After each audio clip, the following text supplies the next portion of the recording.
নমস্কার বন্ধুরা, আমি Bengali A few moments later. কথা বলবো শীতকালের আর একটা খুবই জনপ্রিয় ফুল যেটাকে আমরা স্টক বলে থাকি। এই স্টক ফুলের একদম শুরু থেকে এই ফুল ফোটা অবধি এই গাছের আমরা কেমন পরিচর্যা করব সেই নিয়েই থাকবে আজকের ভিডিওটা।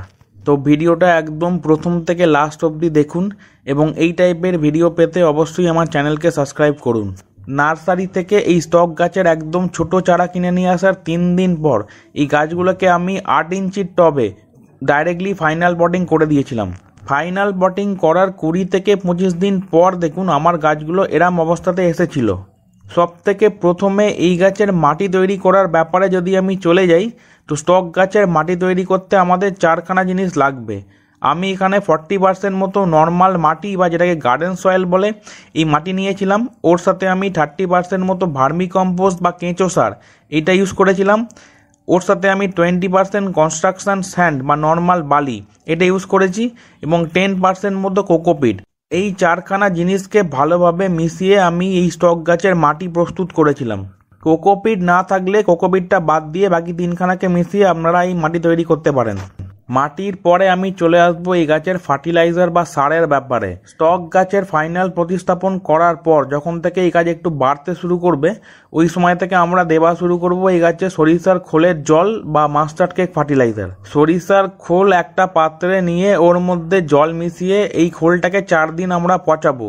4 দিন পর ওর মধ্যে আরও জল দিয়ে ওইটাকে একদম পাতলা লিকারের মতো করে এই গাছ যে টবে আছে ওই টবে আমরা প্রত্যেক 7 দিন অন্তর একবার করে দিয়ে দেব, মানে প্রত্যেক সপ্তাহে একবার করে দিয়ে যাব।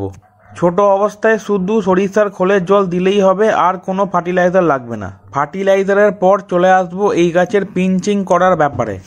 খুবই ছোট অবস্থা থেকে এই স্টক গাছের ডগাগুলোতে একটা করে স্টিক বেরোতে থাকে এবং এই স্টিকে একটা একটা করে ফুল ফুটতে থাকে। যত সময় যায় তত এই স্টিকগুলো বড় হতে থাকে এবং এই স্টিকেই একটা একটা করে ফুল ফুটতে থাকে। এবার এই গাছগুলো যদি আমরা ডগা পিঞ্চিং করে দিই, মানে এই স্টিকগুলোকে যদি আমরা কেটে দিই, তাহলে এই গাছে আর ফুলই আসবে না। সেই কারণে আমরা এই স্টক গাছে কোনো ধরনের পিঞ্চিং করব না। এই গাছের মাঝখানের ডালটাতে যখনই স্টিক বেরোবে তখনই 4 থেকে আরও অনেক ব্রাঞ্চ বেরোতে শুরু করে। এরপর প্রতিটা ব্রাঞ্চের ডগাতে একটা করে স্টিক বেরোয়। এইভাবেই এই গাছ ঝাঁকড়া হয়। তো আমাদের আলাদা করে পিঞ্চিং করার দরকার নেই, এই গাছ নিজে থেকেই খুব ঝাঁকড়া হয়ে যাবে। এবার এই গাছের যখন কুঁড়ি আসা শুরু হবে বা স্টিক বেরোনো শুরু হবে, ওই সময় থেকে আমরা প্রত্যেক মাসে একবার করে মিক্স খাবার তৈরি করব এবং গাছ যে টবে আছে ওই টবে দিয়ে দেবো। এই মিক্স খাবার তৈরি করতে আমাদের 4খানা জিনিস লাগবে। একদম প্রথমে দেখুন এটা হাড় গুঁড়ো বা বোন ডাস্ট। হাড় গুঁড়োতে ফসফরাস থাকে যেটা গাছের রুট সিস্টেম ডেভেলপ করতে সাহায্য করে। তো এই হাড় গুঁড়ো বা বোন ডাস্ট এটা আমরা 1 টিস্পুন মতো নেব। হাড় গুঁড়োর পর আমরা নেব সিংকুচি বা যেটাকে হর্ন মিল ফার্টিলাইজার বলে। এই সিংকুচির মধ্যে নাইট্রোজেন থাকে যেটা গাছের নতুন ডালপালা বা পাতা বের করতে সাহায্য করে। তো এই হর্ন মিল ফার্টিলাইজারও আমরা 1 টিস্পুন মতো নেব। সিংকুচির পর আমরা নেব নিম কেক ফার্টিলাইজার বা নিম খোল। মাটিতে যদি কোনো পোকামাকড় বা ফাঙ্গাস থাকে এই নিম কেক ফার্টিলাইজার দিলে সেই পোকামাকড়গুলো মারা যায়। তো এটাকেও আমরা 1 টিস্পুন মতো নেব। একদম শেষে আমরা নেব মিউরেট অফ পটাশ বা এমওপি বা নর্মাল পটাশ। এটা যেহেতু একটা রাসায়নিক সার, এটাকে আমরা 1/2 টিস্পুনের একটু কম নেব এবং এই 4টেকে আমরা ভালোভাবে মিশিয়ে নেব। এই 4টেকে ভালোভাবে মিশিয়ে নিলেই আমাদের মিক্স খাবার তৈরি হয়ে যাবে।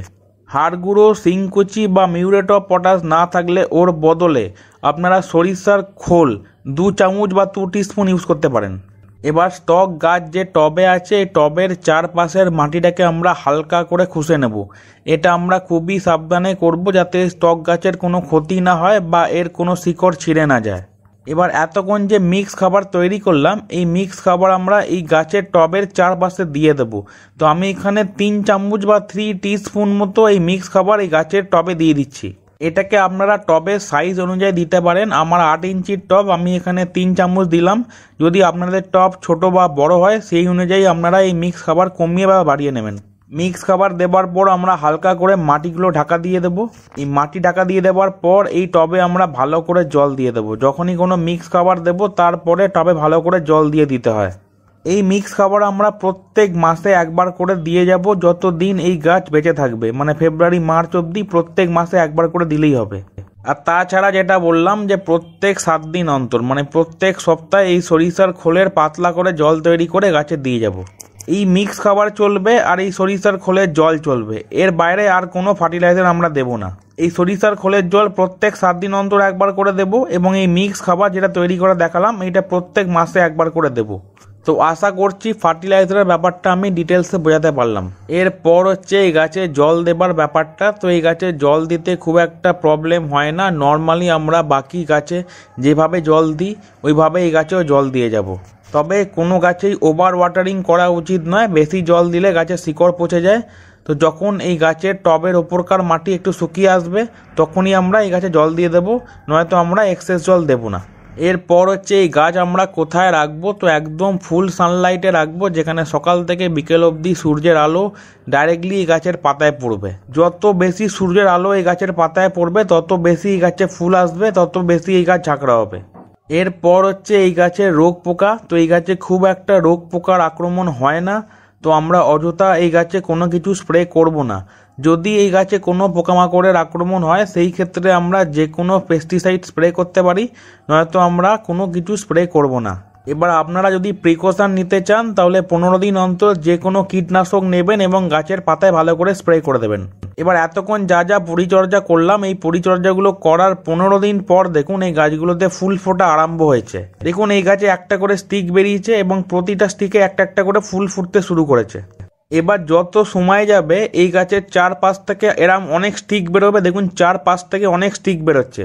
যত সময় যাবে 4-5 থেকে এরম স্টিক বেরোতে থাকবে এবং দেখতে দেখতে এই গাছ ঝাঁকড়া হয়ে পুরো টপ ভরে যাবে। এই গাছে ফুল ফোটা আরম্ভ হলে এই গাছে আমরা কোনো কিছু স্প্রে করব না, তার কারণ যদি আমরা কোনো কিছু স্প্রে করি এবং এই ফুলগুলোর ওপরে পড়ে তাহলে ফুলগুলো নষ্ট হয়ে যাবে। তো আমি এর আগে যা যা পরিচর্যাগুলো বললাম এই পরিচর্যাগুলো করলেই হবে, এর বাইরে আর কিছু করতে হবে না। তো এই ছিল স্টক গাছের একদম শুরু থেকে ফুল ফোটা অবধি এই গাছের পরিচর্যা। এই ভিডিওটা যদি আপনাদের ভালো লাগে তো অবশ্যই আমায় কমেন্ট করে জানাবেন এবং এই টাইপের ভিডিও পেতে অবশ্যই আমার চ্যানেলকে সাবস্ক্রাইব করুন।